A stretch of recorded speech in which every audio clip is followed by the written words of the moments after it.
Bonsoir et bienvenue sur Jam Femelle. Alors comme promis, je reposte certains épisodes. Celui-ci concernait la dynamique du runner, des clés de compréhension de cette polarité dite yin, inconsciente, subconsciente, vous l'appelez comme vous voulez. L'essentiel, si on voulait synthétiser au paroxysme ce lien, c'est une polarité plus et une polarité moins. Une polarité qui émet, une polarité qui reçoit.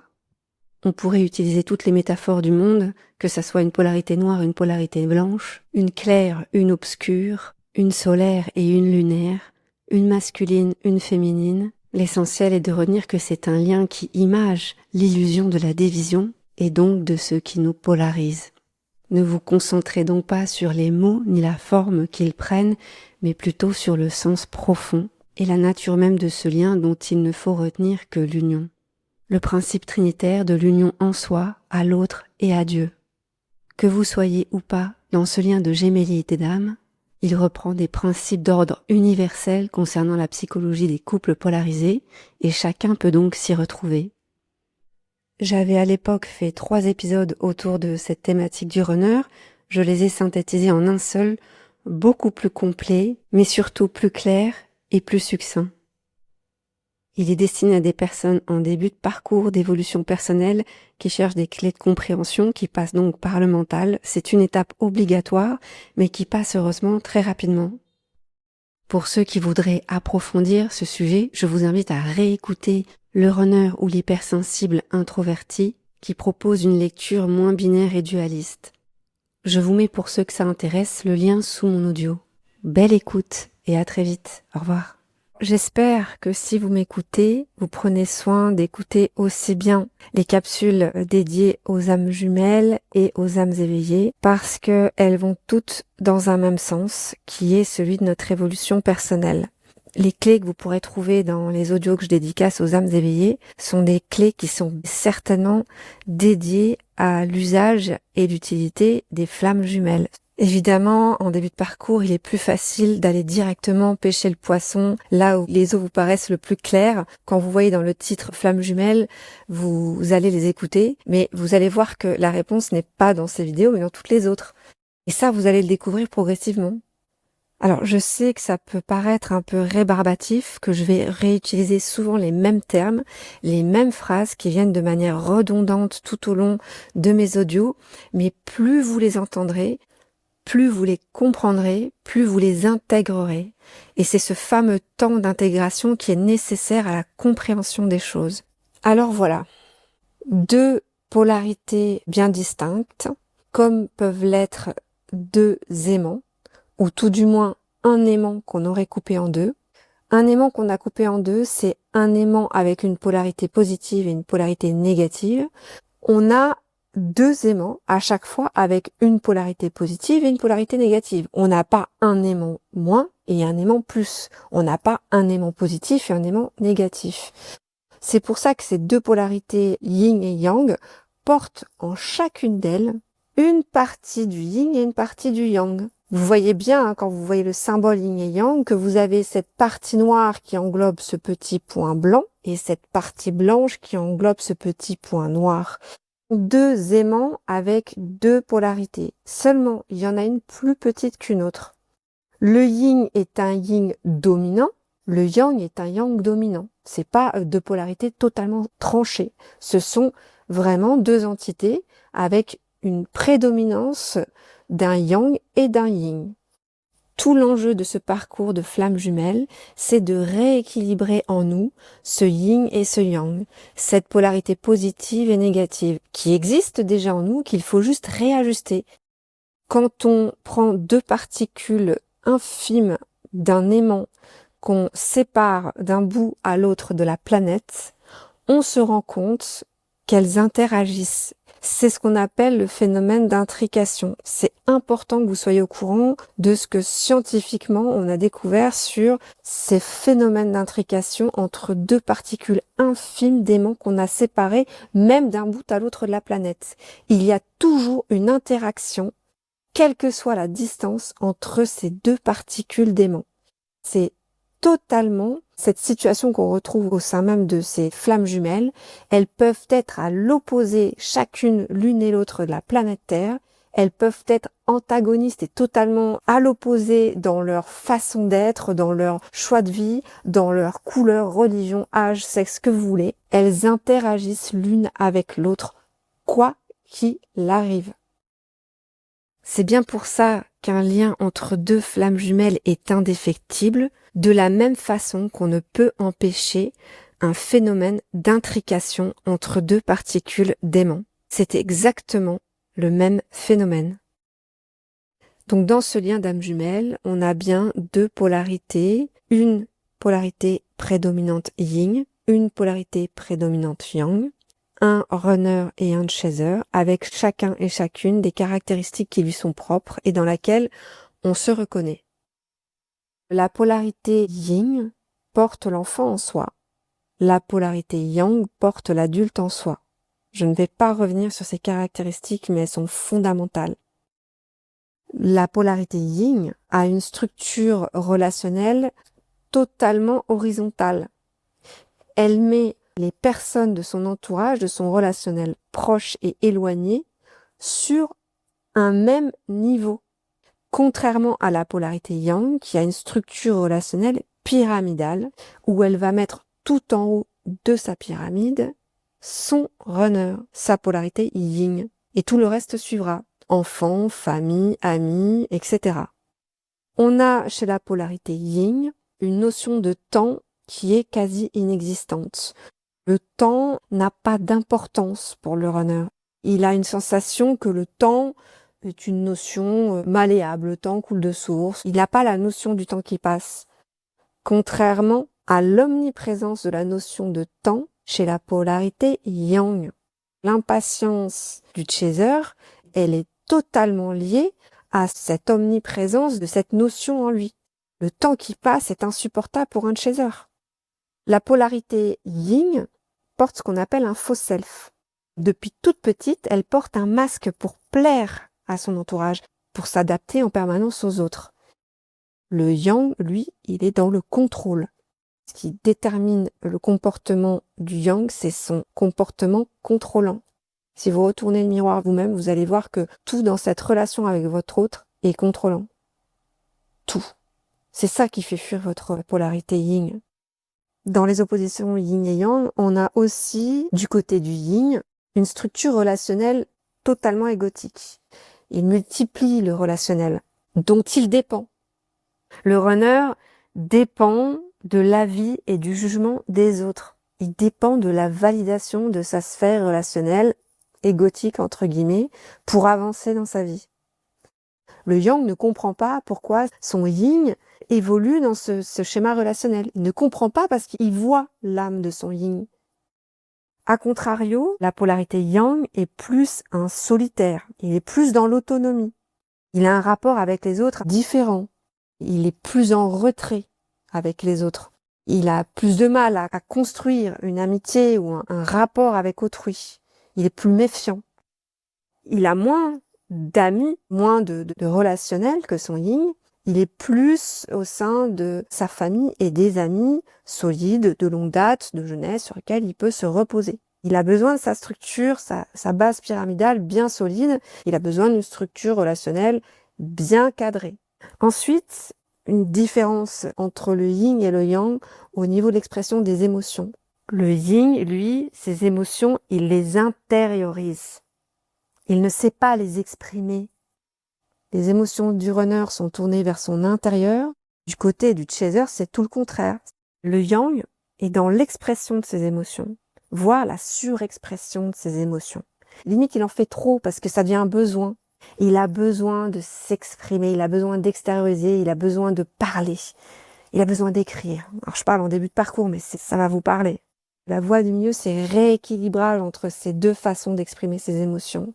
Le runner doit apprendre à sortir ses émotions de l'intérieur vers l'extérieur. Le yang devrait apprendre à un peu plus réfréner ses émotions et les exprimer avec un peu moins d'élan. Donc vous avez bien ce yin qui est dans l'intériorisation et vous avez ce yang qui est dans la verbalisation, l'extériorisation. Alors, des différences, des oppositions, il y en a d'autres. Je vais pas toutes les énumérer ici, je pense que j'ai fait le principal, on va dire. qui peut déjà vous aider, vous éclairer. C'est vraiment pour vous mettre en évidence que tout ce qui vous sépare est un schéma d'opposition et que vous ne pouvez pas reprocher à l'autre ce qu'il n'est pas parce que il ne l'a jamais été. J'avais entendu une métaphore qui est très juste. En fait, quand votre runner vous fait mal, c'est pas lui qui vous fait mal. C'est comme quelqu'un qui vous verserait une goutte de citron sur une plaie. Si la plaie est vive, le citron va vous brûler. Si la plaie est cicatrisée, vous ne sentirez pas la goutte de citron. Alors, autre chose sur laquelle je reviens, et que je n'ai pas évoqué encore, la conscientisation du lien. La première façon de conscientiser ce lien par la polarité yang, c'est une conscientisation dans la 3D. Encore une fois, le yang, il est très ancré dans cette 3D. Il a besoin de comprendre les choses de manière rationnelle. Donc, il se maintient à des connaissances qu'il acquiert en allant chercher des réponses à ces questions. Il conscientise ce lien pendant la première phase de séparation qui intervient avec son jumeau et qui le plonge dans cette nuit noire de l'âme, suite à laquelle il va s'éveiller.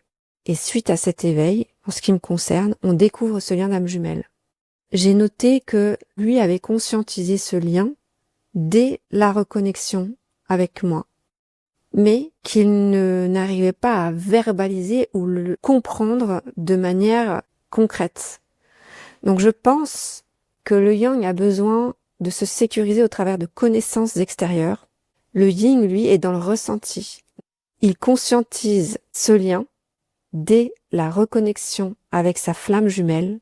Seulement la différence, c'est que lui n'a peut-être pas besoin, en tout cas il n'en ressent pas l'utilité, de mettre des mots, des explications de manière rationnelle et concrète. Tout ce qu'il sait, il n'a pas besoin d'y croire. Il le sait et il le sent, il le ressent. C'est vraiment la différence que j'ai pu noter entre la polarité yin et la polarité yang. Il n'est pas question à ce moment-là de savoir qui a conscientisé le premier ce lien, parce que les deux polarités conscientisent ce lien de manière totalement différente. L'une conscientise ce lien de manière totalement irrationnelle, plutôt de l'ordre du ressenti émotionnel.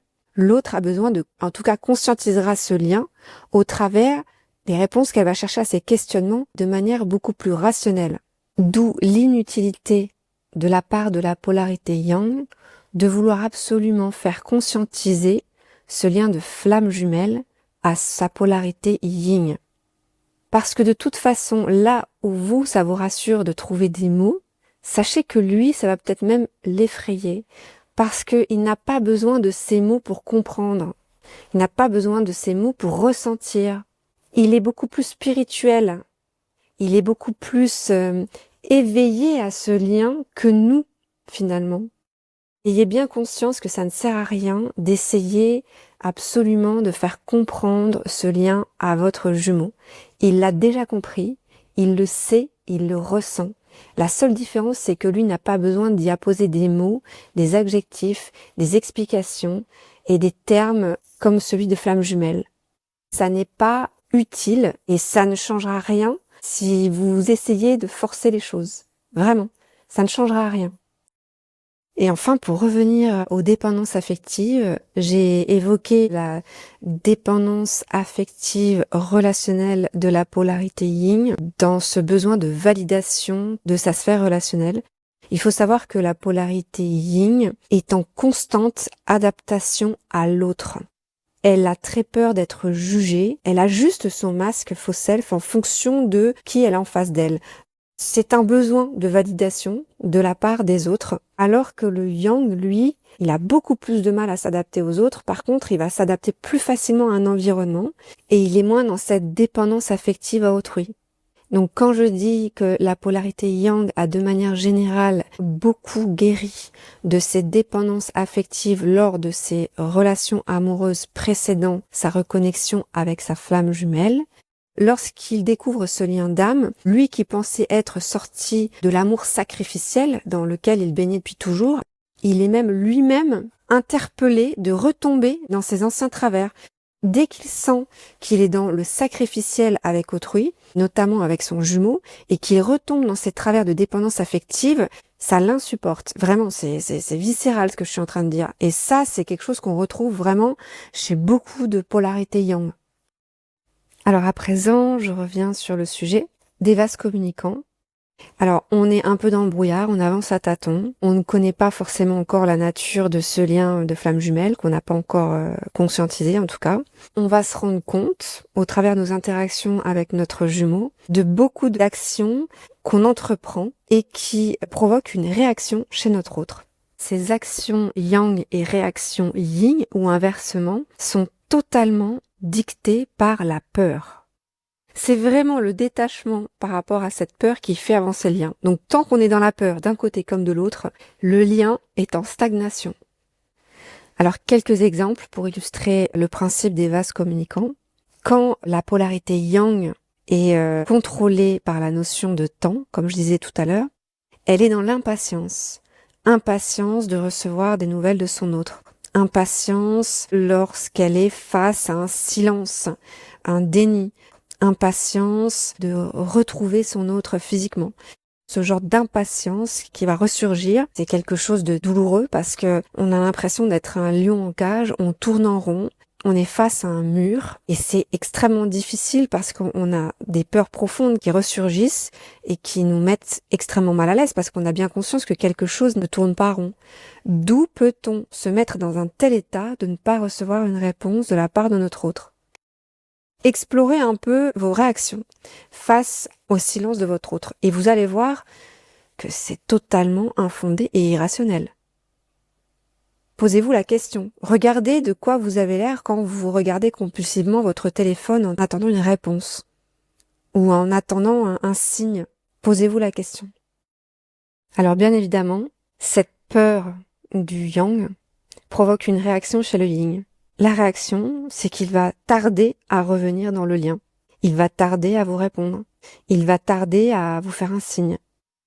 Toute impatience chez la polarité yang provoque clairement un retard de la polarité yin. Autre exemple, lors de l'extériorisation des sentiments. Dès la reconnexion avec sa flamme jumelle, on a envie d'exprimer tout l'amour que nous avons pour notre autre. À un stade extrêmement précoce d'ailleurs, c'est-à-dire qu'on est à peine dans une relation avec son autre, qu'on est déjà en train d'extérioriser des choses, mais totalement irrationnelles. Mettez-vous à sa place. On se connaît à peine, et on a face à nous quelqu'un qui exprime des sentiments, des émotions, de manière totalement lourde. Alors même si ça vous paraît authentique au moment où vous exprimez ces sentiments, mettez-vous à la place de l'autre. Mettez-vous à la place de ce yin, dans ce schéma éducationnel dans lequel il a grandi, où il n'était pas question d'exprimer ses émotions et ses sentiments, et qui se retrouve face à quelqu'un qui surexprime. Alors qu'est-ce qui va se passer? Plus la polarité yang exprime ses émotions, ses sentiments sur ce lien, plus lui va intérioriser les siens. Et plus il sera dans le rejet ou le déni des siens, de ses sentiments. Un autre exemple, plus la polarité yang va être focus sur sa polarité yin, plus elle va chercher à avoir des nouvelles de son autre, plus elle va chercher à l'espionner d'une quelconque manière sur les réseaux sociaux, de savoir ce qu'il fait, avec qui il est. Mais vraiment, hein, regardez-vous polarité yang, ça va vous mettre extrêmement mal à l'aise cette capsule, je le sens. Votre comportement, en permanence d'essayer de contrôler et de savoir ce que fait cette polarité yin. Ok, elle vous obsède, d'accord. Elle est là tout le temps dans vos pensées. Oui, c'est vrai, c'est un fait, on souffre, on projette absolument tout son mal-être sur son autre. Seulement, qu'est-ce qui se passe face à vous?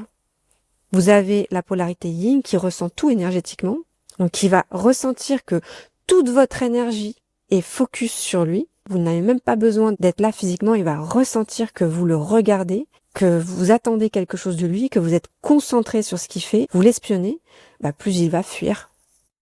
C'est aussi simple que ça. Plus vous êtes focus sur votre autre, et vous vous oubliez, parce que vous avez toute votre attention portée sur votre autre, plus lui, il va fuir ailleurs. Action, réaction. Les vases communicants. D'ailleurs, plus le yang est dans le contrôle, plus le yin va endosser ce faux self.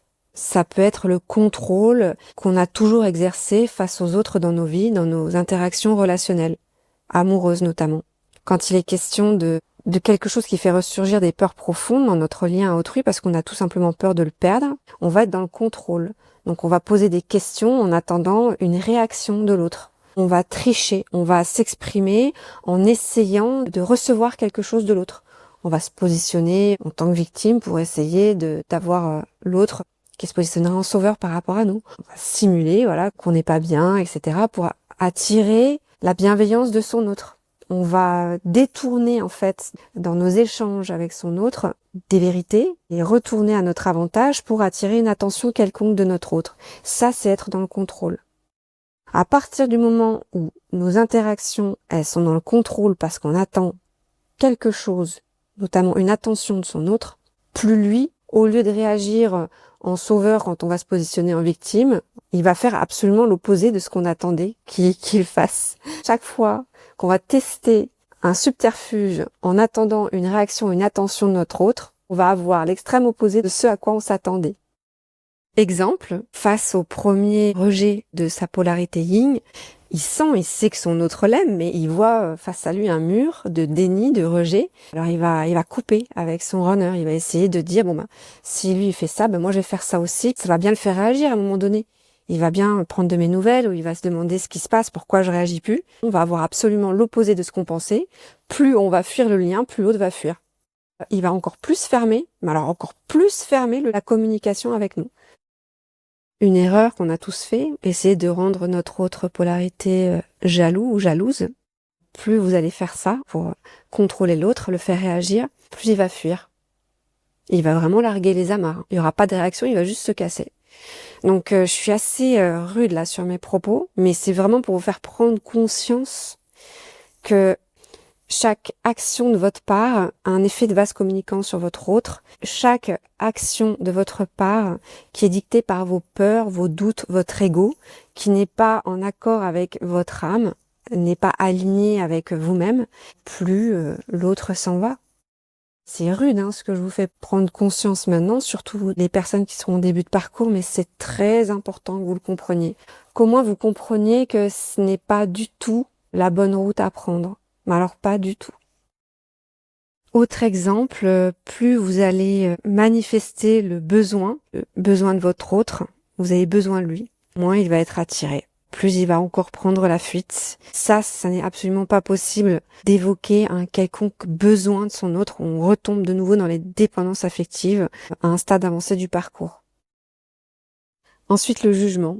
Plus vous le jugerez, plus vous allez le critiquer, le juger sur ses choix de vie, sur ses relations familiales, sur ses choix professionnels, sur son attitude égotique. Plus vous allez taper fort, plus il tapera fort en fait. Il va vous retourner la critique de manière encore plus hard. La critique, le jugement, nourrit le faux self. Plus vous émettez des propos critiques, plus vous nourrissez son ego en retour. Et tant mieux. Il faut que vous sortiez de ça. Donc, en réagissant de la sorte, il vous met vraiment face à vos failles. À vos failles. Parce que polarité yang, on est extrêmement critique. Depuis toujours. Tout simplement parce qu'on a toujours été aussi exigeant avec autrui qu'avec nous-mêmes.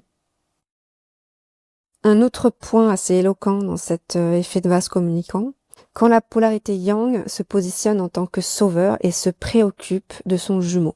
Alors, on va prendre de ses nouvelles, on va se soucier de sa santé, on va se faire du souci pour sa situation financière, on va vouloir l'orienter pour sa situation professionnelle.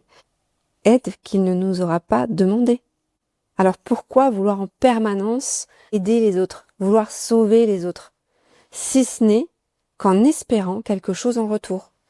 Quand on veut aider les autres, quand on se positionne en tant que sauveur, posez-vous la question, est-ce que vous le faites de manière inconditionnelle ou est-ce que vous le faites parce que vous attendez quelque chose en retour? De la reconnaissance, de l'amour, du respect. Posez-vous la question. L'aide proposée à autrui doit être une aide gratuite, sans contrepartie aucune. Quand on est dans l'amour inconditionnel, on ne cherche pas à aider pour recevoir en retour. Or, Dans l'effet des vases communicants, on va se rendre compte qu'à un stade précoce dans la relation, quand on se positionne en tant que sauveur, notre hôte, qu'est-ce qu'il va faire? Il va se durcir et il va se positionner en tant que bourreau, chose qu'il déteste d'ailleurs. Il va même nous faire prendre conscience qu'il faut qu'on se préoccupe de nous-mêmes avant de nous préoccuper de lui. Et il a tout à fait raison. Alors ce qui est assez paradoxal, c'est de se rendre compte que, quels que soient les exemples que je vous ai cités là, quand nous, on endosse, par exemple, ce côté sauveur, on va se rendre compte que lui, il endosse ce même rôle avec sa sphère relationnelle égotique. Il est lui-même dans le syndrome du sauveur avec les autres. Pourquoi accorde-t-il autant d'affection et d'attention à cette sphère relationnelle égotique alors qu'il ne nous en accorde aucune? Eh bien, c'est parce que nous, on lui en accorde trop de notre part. Et ça fait mal. Hein. Ça fait mal. Mais en même temps, c'est salvateur parce que ça nous permet de prendre du recul aussi sur nous. Tout l'amour que lui donne à sa sphère relationnelle égotique, c'est l'amour sacrificiel que nous lui donnons à un moment donné du parcours. Et c'est à nous de comprendre la différence entre l'amour sacrificiel et l'amour inconditionnel, c'est-à-dire que c'est pas un amour à condition que, et c'est pas un amour total à s'oublier soi-même, c'est l'amour 50-50. Quand on trouve ce juste milieu, il revient lui-même vers nous. C'est un parfait dosage, Donc c'est ça le principe des vases communicants. C'est de se rendre compte à quel point il y a dans chacune de nos actions une réaction de la part de notre jumeau qui devrait nous faire réagir sur nos propres actions. Plus la polarité yang extériorise, plus la polarité yin intériorise. Plus le yang est focus sur son yin, plus le yin repousse son yang. La base théorique dont il faut se souvenir. Et tous ces exemples, ce sont des exemples vécus, expérimentés, paroles de Yang. Alors j'ai évoqué tout ce qui nous séparait de la polarité yin en tant que polarité yang. Je vais évoquer tout ce qui peut nous rapprocher de notre polarité yin en tant que polarité yang. Alors vous devez tous connaître cette blague carambar, un muet dit à un sourd qu'un aveugle les observe. Je ne sais pas, ça m'est revenu hier et ça m'a vraiment fait penser à la configuration du yin et du yang dans leur mode de communication. C'est comme si la polarité yin était muette et la polarité yang était sourde. On a le silence d'un côté et la parole de l'autre. C'est comme si le yin n'avait que sa voix pour exprimer ses émotions, mais qu'il était muet, et que le yang n'avait que ses oreilles pour entendre et comprendre son autre, mais qu'il était sourd. La polarité yang aimait, mais elle ne capte pas. C'est toute la différence avec son yin qui capte mais qui n'aimait pas, si on devait comparer ça à une fréquence. Un peu comme si la communication entre les deux polarités était une télévision et que l'un a l'image mais pas le son et que l'autre capte le son mais n'a pas l'image. On a vraiment deux façons complètement opposées de ressentir, voir, comprendre et dire les choses. Donc tout l'enjeu de cette relation de flamme jumelle est de traduire, de comprendre son autre à travers le décodage de ses comportements respectifs. Ses comportements en résonance au comportement de l'autre et vice-versa. C'est comme si ces deux sourds et muets allaient devoir réinventer leur propre mode de communication, leur propre langage. Et c'est vraiment l'apprentissage d'un nouveau langage que nous ne connaissions pas avant cette reconnexion à notre autre. Alors le jour des retrouvailles avec son jumeau, c'est un peu comme si on retrouvait le son et l'image. On est à nouveau sur une même fréquence. On est plus dans des échanges qui vibrent l'amour. On est plus dans l'authenticité et l'un et l'autre ressentent de moins en moins le besoin de porter ce faux self, de porter ce masque. Tout devient beaucoup plus limpide. Tout n'est pas guéri à ce stade, mais en tout cas, les échanges sont plus sains et on rentre dans ce qu'on appelle l'effet miroir. On a donc d'un côté ce qui nous sépare avec l'effet des vases communicants, l'effet miroir inversé, action-réaction dictée par la peur, et dans un deuxième temps, le principe des vases communicants avec l'effet miroir, action-réaction dictée par l'amour. Dans ce qui nous sépare, il faut se rappeler que la polarité yang a tendance à extérioriser et que la polarité yin a tendance à intérioriser. Quand on vibre l'amour, la polarité yang va tout doucement s'intérioriser quand va s'extérioriser face à elle la polarité yin, par effet des vases communicants. Dans le processus des systémiques, c'est ce qu'on appelle l'ésotérisme et l'exotérisme. L'ésotérisme, c'est ce mouvement d'intériorisation. L'exotérisme, c'est ce mouvement d'extériorisation. C'est souvent ce que j'évoque dans mes autres capsules, notamment sur l'éveil spirituel qui se fait dans un sens ou dans l'autre. Et on retrouve ce mouvement dans beaucoup de thématiques concernant la polarité yin et la polarité yang. Donc concrètement, parce que je pense que vous avez besoin d'exemples concrets, c'est bien pour ça que j'ai créé cette chaîne, je vais l'expliquer ici à travers différents exemples. Quand la polarité yang commence à s'occuper d'elle, c'est-à-dire qu'elle a compris à travers ce parcours initiatique d'éveil spirituel qu'elle doit avant tout se préoccuper d'elle avant de se préoccuper des autres, se faire du bien à elle avant de faire du bien aux autres, s'accorder de l'amour à elle avant d'accorder de l'amour aux autres, être dans le partage d'amour 50-50, 50% pour elle, 50% pour autrui. Quand elle a compris qu'elle est elle-même le pilier de toutes les interactions relationnelles qui seront en résonance avec l'extérieur, elle sait qu'elle doit s'occuper d'elle. Et par effet miroir, plus la polarité yang s'occupe d'elle et de ce fait se préoccupe moins de son autre, plus la polarité yin revient dans ce lien.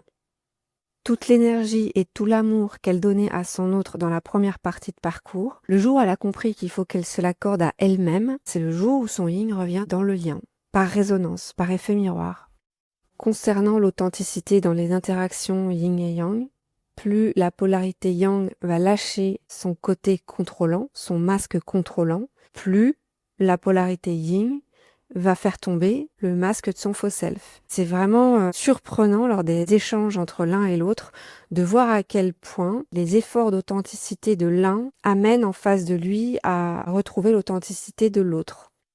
Il faut vraiment retrouver dans ces échanges avec son autre ce que j'appelle des appels d'âme.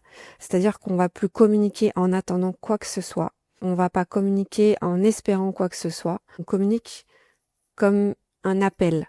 Et on le fait avec absolument toute la spontanéité de cet amour inconditionnel qu'on a pour son autre, sans rien attendre, sans rien essayer de contrôler. Et à ce moment-là, les choses, elles se délient progressivement. Concernant la verbalisation, le verbe est important pour la polarité yang. Plus on va faire un effort d'intériorisation concernant ses émotions, ses sentiments, plus l'autre va s'ouvrir. Alors, quand c'est dit comme ça paraît étrange, et pourtant, le yang qui a tendance à surexprimer ses sentiments doit apprendre à être dans la modération. En fait, il doit apprendre à se réguler. Il doit apprendre à emprunter ce que j'appelle cette voie du milieu, c'est-à-dire ne pas être trop en joie, ne pas être trop en peine, ne pas être trop désemparé, ne pas être trop excité, être toujours dans une espèce de neutralité, une espèce de constance qui lui permet d'être moins dans l'émotivité débordante, la surabondance d'affection envers son autre, de mots, de qualificatifs pour parler à son autre. Il va retrouver la simplicité des mots dans les échanges. Plus on évolue dans le parcours, plus on voit qu'il y a un équilibre entre les échanges de l'un et l'autre, même dans le temps de réponse. Plus on évolue dans le parcours, moins le runner il attend pour répondre. Encore une fois, je parle de mon expérience, c'est pas une généralité, mais c'est ce que moi j'ai remarqué pour moi en tout cas. Autre chose aussi, en début de parcours, le chaser est toujours en quête de la moindre attention de sa polarité yin. Il est en quête d'échange. Il va chercher son autre en permanence. Il va l'interpeller. Il va lui envoyer des messages le premier. Plus on évolue dans ce parcours, et plus il est en silence parce qu'il est serein. Il est moins dans le doute et la peur. Il sait que ce lien est indéfectible de toute façon. Et plus il est en confiance par rapport à ce lien de flamme jumelle. Et le temps qui passe ne l'effraie plus. À ce stade, c'est le runner qui va revenir progressivement vers son chaser, qui va tout doucement prendre l'habitude d'être le premier à envoyer un message, d'être le premier à solliciter son autre, d'aller chercher les interactions avec son autre en permanence. D'ailleurs, en fin de parcours, ça n'est plus le chaser qui va proposer à son runner de se voir, c'est le runner qui va manifester le besoin de voir son chaser. On observe vraiment comment ces tendances s'inversent. Alors ça se fait naturellement, c'est pas du contrôle. Plus la polarité yang travaille sur elle, plus elle gagne en sagesse, en maturité, en calme, elle est plus sereine. Et en fait, plus elle gagne en sérénité, plus son autre se rapproche.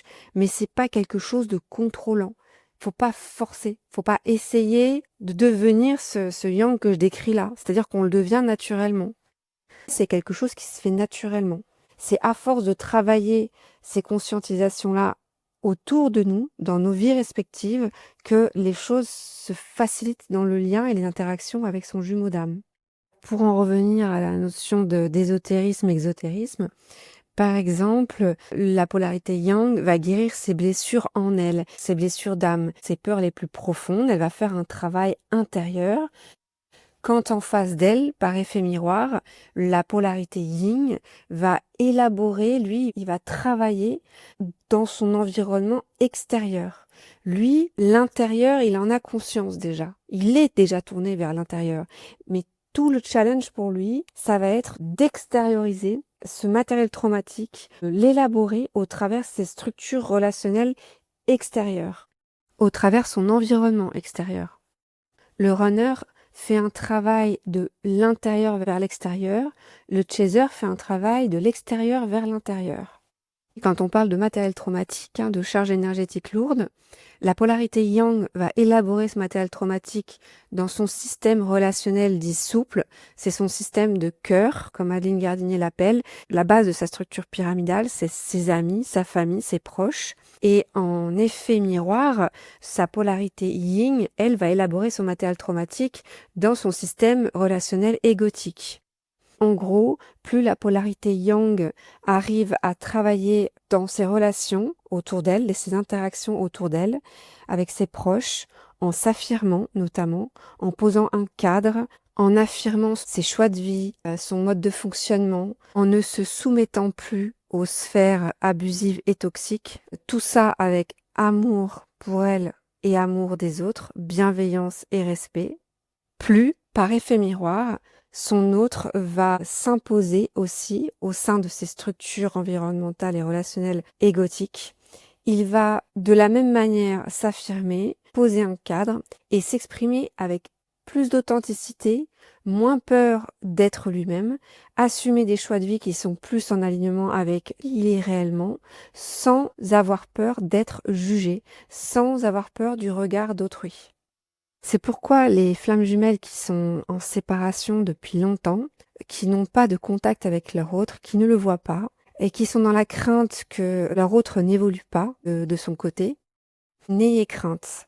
Plus vous allez vous entraîner à poser un cadre, à travailler cette position d'affirmation juste, être dans le partage d'amour 50-50, plus votre autre, lui, va s'affirmer avec plus d'authenticité dans ses sphères relationnelles égotiques. Il va progressivement se détacher de toutes ces dépendances qu'il avait affectives à autrui et cette peur qu'il avait en permanence d'être jugé, peur du regard des autres. Donc, ce que vous ne voyez pas, ça ne veut pas dire que ça ne se passe pas, que ça ne se fait pas. C'est parallèle, c'est-à-dire il n'y a pas de retour en arrière possible. Plus vous avancez, plus il avance de son côté. C'est mathématique. Et si vous avez encore des doutes, rappelez-vous ce phénomène d'intrication. C'est important que vous compreniez que nous sommes comme deux aimants, deux particules d'aimants séparées. Vous avez beau nous séparer à l'autre bout de la planète, chaque action de l'une aura une interaction sur l'autre. C'est mathématique.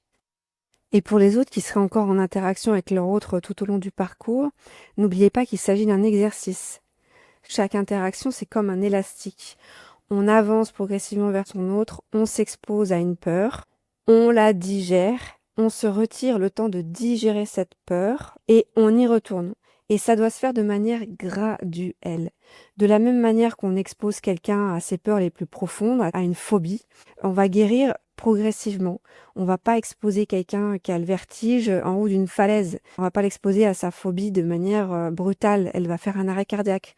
On va y aller de manière progressive. Il y a ce fameux tempo à respecter, ce fameux temps d'intégration nécessaire à toute guérison. Il y a un temps à respecter, un temps de cheminement nécessaire à respecter dans ce parcours.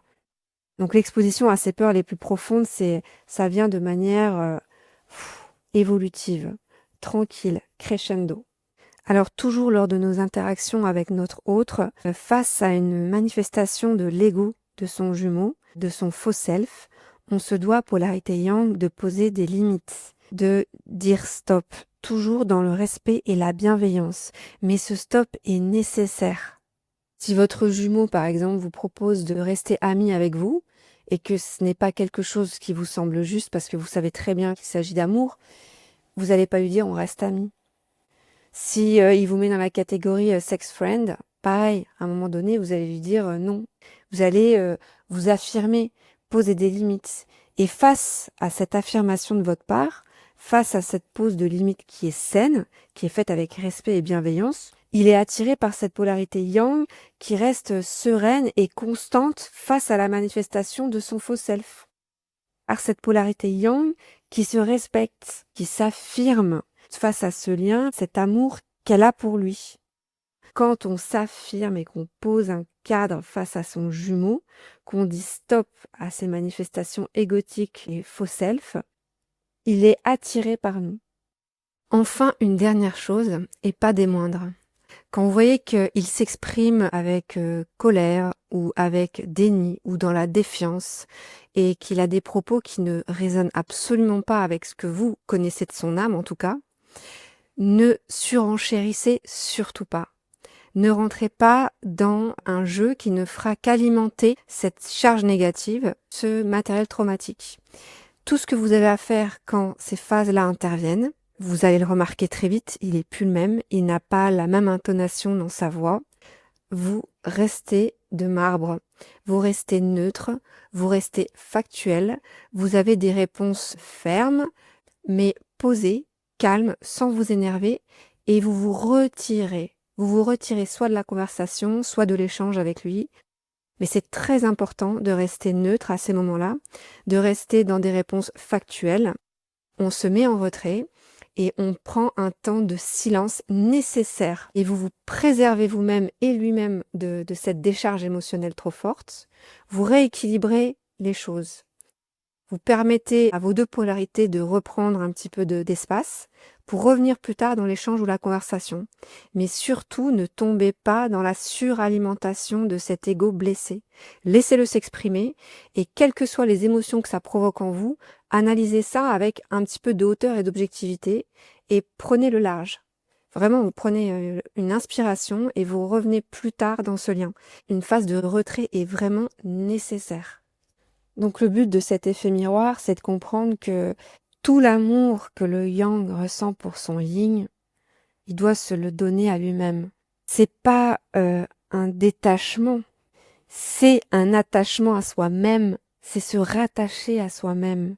Quand on est en parcours d'éveil, quand on est en parcours de complétude, de compensation, on se doit de comprendre que nous sommes nous-mêmes notre propre outil de guérison, que tout ce qu'on a toujours donné aux sphères extérieures, on doit se le donner à nous-mêmes, à l'intérieur de nous-mêmes.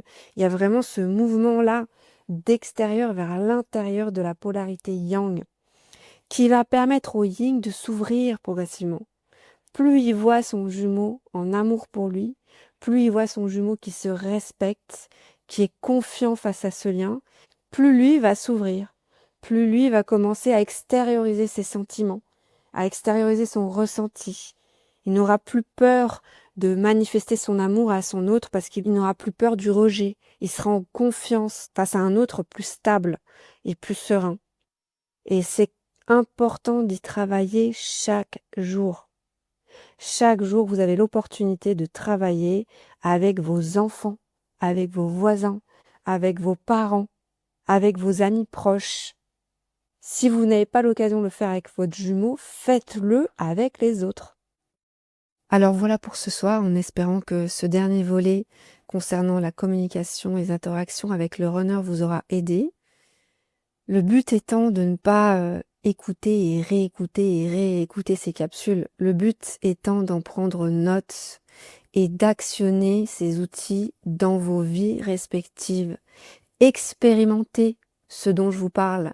Ne l'écoutez pas sans l'expérimenter, ça n'a aucun sens. Ne croyez pas ce que je dis, expérimentez-le et tirez-en vos propres conclusions. Il n'y a que de cette manière qu'on peut évaluer les choses, et qu'on peut comprendre les choses et les assimiler. Les parcours courts sont plus chaotiques, j'ai envie de dire, parce que tout arrive d'un seul coup et de plein fouet. Que ce soit les épreuves de vie les plus traumatisantes comme des deuils, comme des licenciements, pertes de travail, dépouillements matériels les plus totales, maladies et j'en passe, parce que j'ai connu tout ça et je sais que ça arrive à bon nombre de flammes jumelles sur ce parcours. Tenez bon, tout est juste, tout ce qui arrive a un sens, y compris le pire. Même si c'est difficile à admettre, si vous avez passé votre nuit noire, si vous avez passé votre réveil spirituel, vous comprenez à quel point la personne que vous êtes aujourd'hui n'a plus rien à voir avec le personnage que vous avez incarné avant cet éveil spirituel. Si vous avez encore peur de ce lien, si vous avez encore des doutes sur ce lien, juste regardez qui vous étiez il y a quelque temps encore et qui vous êtes aujourd'hui. Et dites-vous une chose, si vous êtes fier d'avoir passé toutes les épreuves par lesquelles vous êtes passé, si vous êtes fier de vous lever chaque matin en vous disant j'ai compris le sens de la vie, je sais qu'elle a un sens et je sais quel est mon rôle dans cette incarnation, remerciez votre jumeau. Si vous n'aviez pas reconnecté avec votre jumeau d'âme, vous n'en seriez pas là aujourd'hui. Vous n'en seriez pas là aujourd'hui. C'est suite à cette reconnexion que tout s'est enchaîné. C'est suite à cette reconnexion que tout subitement a pris un sens dans vos vies. Le bon comme le moins bon, le pire comme le meilleur. Mais vous ne seriez pas la personne que vous êtes aujourd'hui si vous n'aviez pas rencontré votre jumeau. Donc vraiment, n'oubliez pas d'avoir un profond respect pour votre runner. Les runners, ils endurent des souffrances terribles dans leur âme également, mais dans leur corps. Nous, on endure une souffrance psychique. Eux endurent une souffrance corporelle dans les événements de leur vie également. Même si vous ne voyez pas par quoi ils passent par des épreuves aussi douloureuses que les vôtres. D'une autre manière, mais ils vivent des événements douloureux également. Ils vivent un véritable séisme intérieur. Mais vraiment, la polarité yin ne montre à personne sa souffrance. Elle cache, elle dissimule. Elle dissimule bien comme il faut sous son faux self. Donc ne vous fiez pas aux apparences, ne vous fiez pas à votre séparation d'avec votre autre, fiez-vous à votre sixième sens, fiez-vous à votre voix intérieure, fiez-vous à votre foi. Vous êtes là pour une raison. Il n'y a pas d'autre alternative. Il n'y aura pas une autre issue de secours, il n'y en a pas. Et pour celles qui auraient encore des doutes, réécoutez mes premières capsules. Le lien de flamme jumelle est un lien qui ne ressemble à aucun autre.